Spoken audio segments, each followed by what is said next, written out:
Israel के वज़ीर-ए-आज़म Binyamin Netanyahu दरअसल हमेशा से ही तनाज़ों का शिकार रहे हैं। उन पर बहुत से मुकदमे चलते रहे हैं। करप्शन और बिन्यामिन नेतन्याहू का चोली दामन का साथ रहा है। क्या आप यह सोच सकते हैं कि एक लीडर अपनी करप्शन, अपने गुनाहों को छुपाने के लिए पूरे मुल्क को जंग की आग में झोंक सकता है? क्या वो अपनी कुर्सी बचाने के लिए अपने दुश्मनों को खुद पाल सकता है? जी हां, इसका बड़ा खुलासा हुआ है और यह खुलासा किसी और ने नहीं बल्कि ऑस्कर अवार्ड याफ्ता डायरेक्टर और फिल्मसाज एलेक्स गैबनी ने किया है और उनकी एक डॉक्यूमेंट्री में बाकायदा इसका जिक्र किया गया है। इस डॉक्यूमेंट्री ने इजराइल के वज़ीर-ए-आज़म बिन्यामिन नेतन्याहू के बारे में वो इंकिशाफात किए हैं जिन्होंने पूरी दुनिया को हिलाकर रख दिया है। डॉक्यूमेंट्री बताती है कि कैसे $300 मिलियन के करप्शन केसेस, रियासत के डिक्लेयर्ड दुश्मन हमास को फंडिंग और फराइज से गफलत, सिक्योरिटी ब्रीच के संगीन केसों को दबाने के लिए वज़ीर-ए-आज़म बिन्यामिन नेतन्याहू ने जंग का हथियार इस्तेमाल किया। यानी यह जंग इजराइल पर एक तरह से थोपी गई। इजराइल के अवाम पर जो जंगें हैं वो लगातार थोपी जा रही हैं, सिर्फ अपनी गर्दन बचाने के लिए। पूरी दुनिया को खौफनाक जंग में बिन्यामिन नेतन्याहू ने धकेल दिया जिसने हजारों मासूमें जान ले ली है। और इस फिल्म की सबसे बड़ी ताकत वो 1000 घंटे की पुलिस तफ्तीश की फुटेज है जो पहले कभी मंजरे आम पर नहीं आई थी। द बीबी फाइल्स में आप नेतन्याहू को एक ताकतवर वज़ीर-ए-आज़म के तौर पर नहीं बल्कि एक मुल्जिम के तौर पर देखते हैं। तफ्तीश के दौरान जब उनसे करप्शन, किक बैक्स और महंगे तहफ़ लेने के बारे में पूछा जाता है तो वो या तो गुस्से में आ जाते हैं या मुझे याद नहीं का सहारा लेते हैं। और द एसोसिएटेड प्रेस के मुताबिक वो एक मौके पर तफ्तीशकारों से कहते हैं कि वो मिसाइल गिनने में मसरूफ हैं, शराब की बोतलें गिनने में नहीं।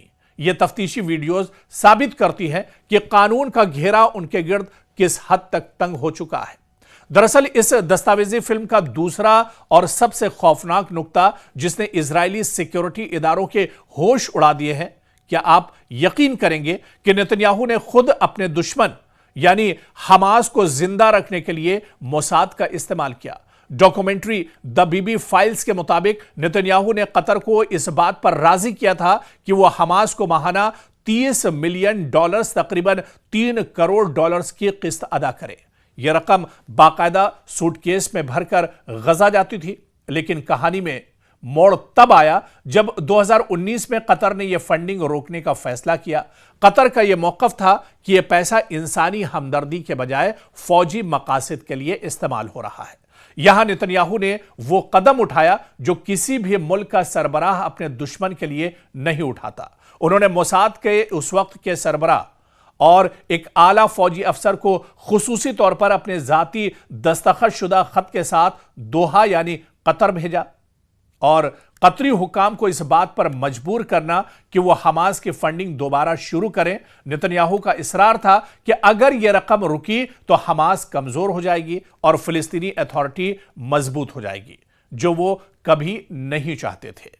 तो यह फंडिंग साल 2012 से शुरू हुई और साल 2018 के बाद इसमें तेजी आई और यह सिलसिला साल 2023 तक चला। फिल्म के मुताबिक, इस डॉक्यूमेंट्री के मुताबिक नेतन्याहू का फलसफा था कि अपने दुश्मनों को करीब रखो। उन्होंने सोचा वो हमास को कंट्रोल कर लेंगे, लेकिन ये आग आखिरकार खुद उनके मुल्क तक पहुंच गई। सवाल यह है कि नेतन्याहू ऐसा क्यों कर रहे थे?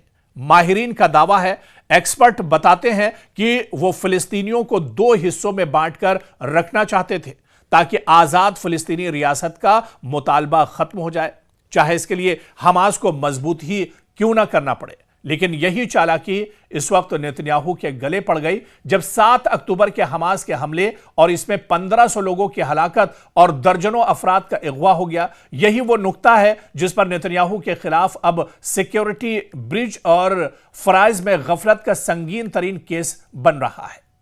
तो दरअसल इस डॉक्यूमेंट्री के बाद नेतन्याहू के होश उड़ गए हैं और इस डॉक्यूमेंट्री ने दरअसल यह साबित कर दिया है कि नेतन्याहू ने सिर्फ अपनी कुर्सी बचाने के लिए, अपनी सरकार बचाने के लिए दरअसल किस हद तक वो चले गए हैं, किस हद तक उन्होंने पूरे इजराइल की आवाम को एक तरह से खतरे में धकेल दिया है सिर्फ अपनी कुर्सी और अपने आप को सजा से बचाने के लिए। नेतन्याहू किस हद तक जा सकते हैं, इस डॉक्यूमेंट्री के जरिए पूरी दुनिया के सामने एक तरह से सच्चाई आ गई है।